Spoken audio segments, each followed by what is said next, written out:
Hello students, this is Professor Kavita Brahmangar, CO Department, NIT Polytechnic Nagpur welcomes you back again to the online lecture series of subject Programming in C and C Programming Language.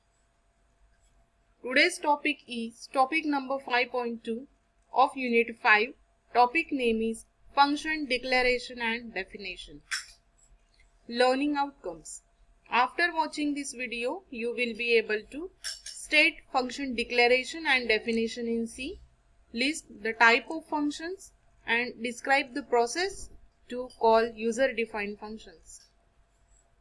Course outcome that is going to map by this unit is CO5. Use functions in C program for modular programming approach, and program outcomes those are going to map are PO1 basic and discipline specific knowledge, PO4 engineering tools, experimentation and testing, PO6 project management, and PO7 lifelong learning. Prerequisite to this topic is data types, control structure of C language, arrays and structure in C language, and you should know the syntax for writing the functions. Now, syntax for function. Already we have seen this topic in last video, still we are going to revise it. So, syntax for function, return type, function name and argument list. Then, opening brace and curly braces के बीच में हम set of statement लिखते हैं जो हमारा function है जो perform करने वाला है.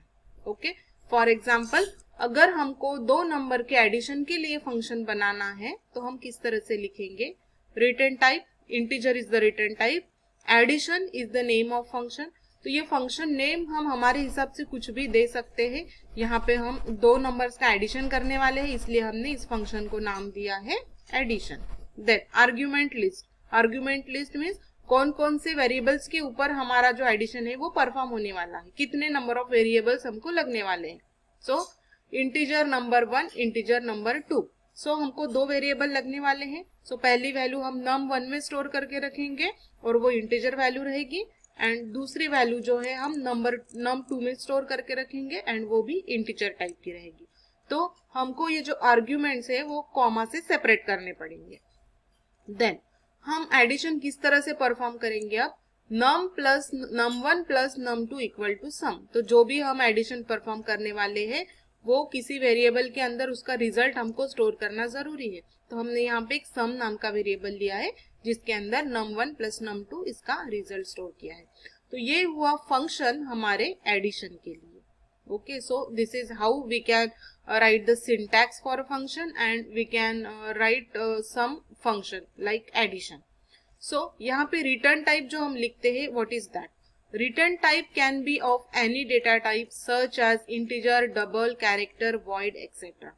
तो रिटर्न टाइप यहाँ कुछ भी हो सकता है. जो हमारा फंक्शन जिस टाइप की वैल्यू रिटर्न करने वाला है वो कुछ भी हमारा रिटर्न टाइप हो सकता है. जो भी हमारे डेटा टाइप से like integer, double, character, void etcetera.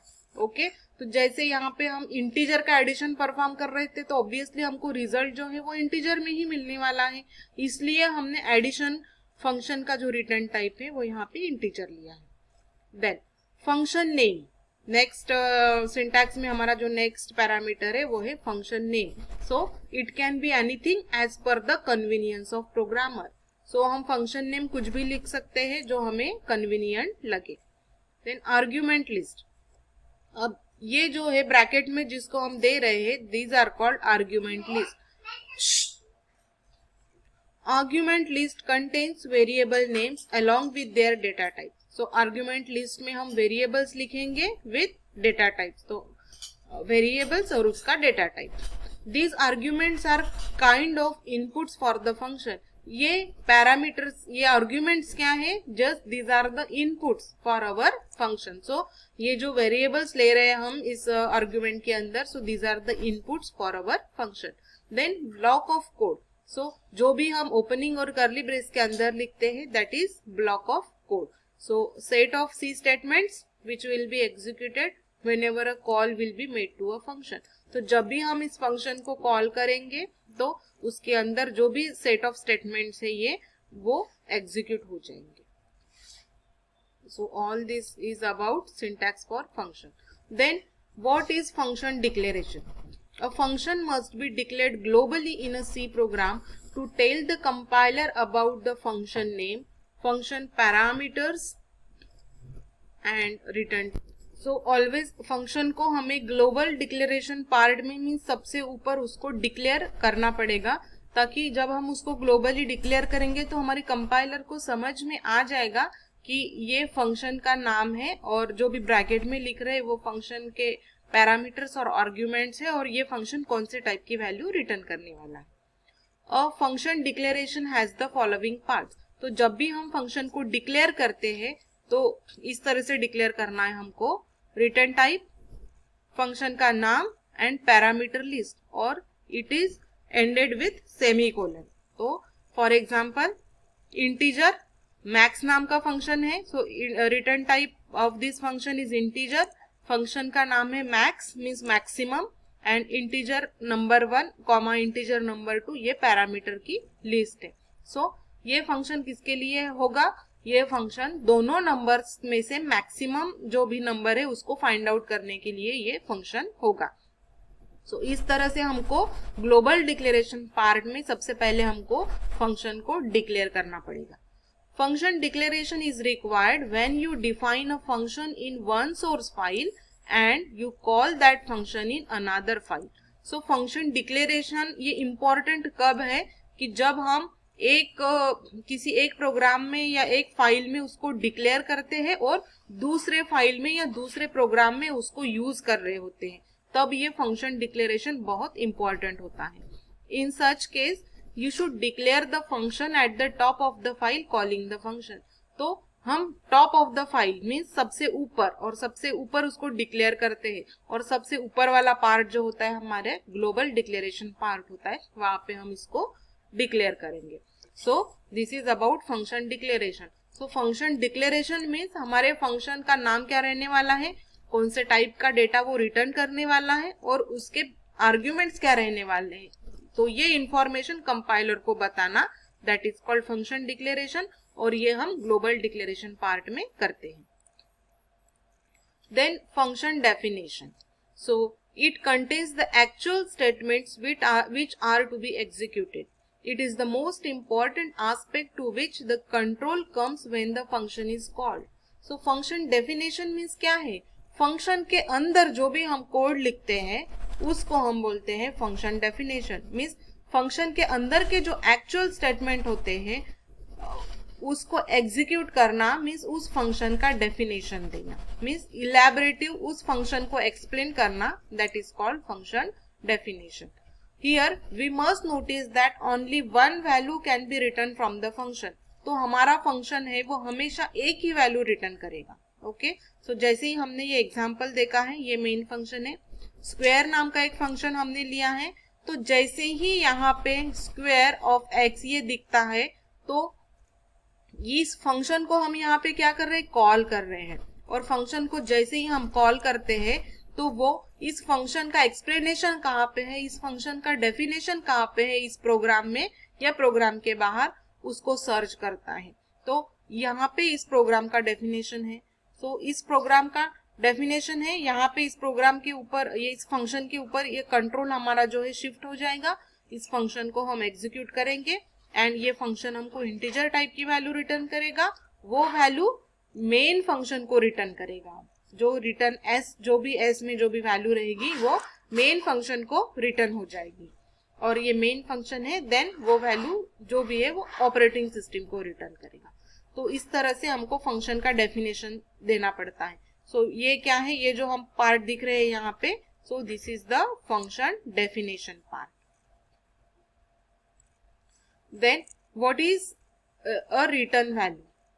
So a C function may or may not return a value from the function. If you don't have to return any value from the function, use void for the return type.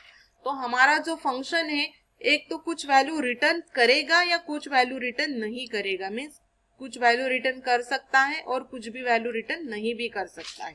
तो जैसे हमारा main function होता है वो अगर कुछ value return करता है तो मेन फंक्शन के सामने हम इंटीजर लिख देते हैं और लास्ट में रिटर्न 0 लिख देते हैं. ओके लेकिन हमको ऐसा चाहिए कि हमारा फंक्शन कुछ भी रिटर्न नहीं करेगा, तो वही हम मेन फंक्शन के सामने जस्ट void कीवर्ड लिख देते हैं। तो सेम हमारे यूजर डिफाइंड के फंक्शंस के बारे में भी है। So let us see example without return value. Example देखेंगे कि एक फंक्शन है हेलो नाम का, वो कुछ भी वैल्यू रिटर्न नहीं करेगा। कुछ भी वैल्यू रिटर्न नहीं अगर करेगा हमारा फंक्शन, तो उसके सामने हमको void कीवर्ड लिखना है। एंड ये फंक्शन का डेफिनेशन है, मीन्स फंक्शन के अंदर हम हेलो सी प्रिंट करवा रहे हैं। Then example with return value. अब एग्जाम्पल देखेंगे कि कोई फंक्शन अगर कुछ वैल्यू रिटर्न करता है तो गेट नाम का फंक्शन लिया है हमने और ये इंटीजर टाइप की वैल्यू रिटर्न करेगा, तो रिटर्न 10। सो 10 वैल्यू वो रिटर्न करेगा। अब ये गेट फंक्शन 10 वैल्यू रिटर्न करेगा मेन फंक्शन को, एंड देन मेन फंक्शन कुछ वैल्यू रिटर्न करेगा हमारे ऑपरेटिंग सिस्टम को। ओके तो यहाँ पे एक चीज ऑब्जर्व करेंगे, हमने यहाँ पे आर्ग्यूमेंट्स पास नहीं किए हैं, तो हम प्रोग्राम ले सकते हैं, हम फंक्शन लिख सकते हैं with arguments and without arguments also. So this is all about a return value. Then types of functions. So there are two types of functions, library function and user defined function. तो library function means क्या है, जो C के header files में हमने function देखे हैं, scanf, printf, getS, putS, cell, flow, ये जो functions है already pre-defined है और header files में हमने उसको store करके रखा है। So these are standard functions और हम उनको library functions भी बोल सकते हैं। लेकिन यूजर डिफाइंड फंक्शंस में क्या होता है, so these are the functions which are created by C programmer, so he can use it many times. It reduces the complexity of a big program and optimizes the code. So user defined functions means user अपनी convenience के लिए और programme के code को reduce करने के लिए जो भी फंक्शंस बनाता है उसको यूजर डिफाइंड फंक्शंस बोल सकते हैं। इन सिंपल वर्ड्स, यूजर जो भी फंक्शंस बनाता है उस फंक्शन को हम यूजर डिफाइंड फंक्शंस बोलते हैं।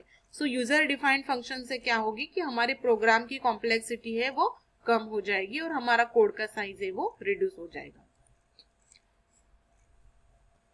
तो यूजर डिफाइंड फंक्शन किस तरह से वर्क करता है, सो एक हमने प्रोग्राम लिया है, जस्ट टेम्पलेट लिया है प्रोग्राम का। तो यहाँ पे हमने प्री प्रोसेसर डायरेक्टिव्स लिए हैं, #include stdio.h। देन यहाँ पे हमने एक फंक्शन लिया है। तो देखिए ये ग्लोबल डिक्लेरेशन पार्ट में, ग्लोबल डिक्लेरेशन पार्ट कहाँ पे होता है, मेन फंक्शन के ऊपर। तो ग्लोबल डिक्लेरेशन पार्ट में हमने किसी फंक्शन को लिया है, उसका रिटर्न टाइप है void, फंक्शन का नाम है फंक्शन नेम, और इसके अंदर सपोज हम कुछ कोड लिखते हैं। Then integer main, and main program के अंदर उस फंक्शन को अगर हम कॉल करते हैं, फंक्शन को कॉल करना मीन्स जस्ट फंक्शन का नाम लिखना एंड सेमीकोलन देना। तो जैसे ही ये नाम दिखता है यहाँ पे, तो हमारा कंट्रोल जो है वहां पे यहाँ पे शिफ्ट हो जाएगा और ये इसके अंदर जो भी कोड है वो एग्जीक्यूट हो जाएगा। सो इस तरह से यूजर डिफाइंड फंक्शन वर्क करता है। सो यहाँ पे देखिए हमने एरो के थ्रू उसको बताया है कि यहाँ पे हमने फंक्शन को डिक्लेयर किया है, उसका डेफिनेशन भी यहाँ पे दिया है। देन मेन प्रोग्राम के अंदर उस फंक्शन का नाम जैसे ही दिखता है मीन्स यहाँ पे उस फंक्शन को हमने कॉल किया है। तो जैसे ही फंक्शन को कॉल करते हैं तो हमारा कंट्रोल जो है इस फंक्शन के डेफिनेशन के अंदर शिफ्ट हो जाता है। ये जो है स्टेटमेंट्स वो एग्जीक्यूट होते हैं और जो भी फंक्शन वैल्यू रिटर्न करता है वो वैल्यू लेके देन नेक्स्ट स्टेटमेंट, हमारे प्रोग्राम के अंदर जो भी नेक्स्ट स्टेटमेंट है वो एग्जीक्यूट होती है। So this is how function works. Then what is function calling? So function calling means what? You give a definition of what the function has to do. To use a function, you will have to call the function to perform this defined task. तो function को use करने के लिए हमको उस function को call करना जरूरी है। When a program calls a function, the program control is transferred to the call function. Okay? तो जब भी हम function को call करेंगे तो जहां पे भी program में हमारा function है, हमारा control वहां पे transferred हो जाएगा। Then a called function performed a defined task, and when it returns statement is executed or when its ending closing brace is reached, it returns the program control back to the main program. To call a function, you simply need to pass the required parameters along with the function name, and if function returns a value, then store the return value. इसका मतलब जब भी हम call करेंगे तो control यहाँ पे transferred हो जाएगा, उसके बाद ये फंक्शन एग्जीक्यूट हो जाएगा और ये फंक्शन एग्जीक्यूट होने के बाद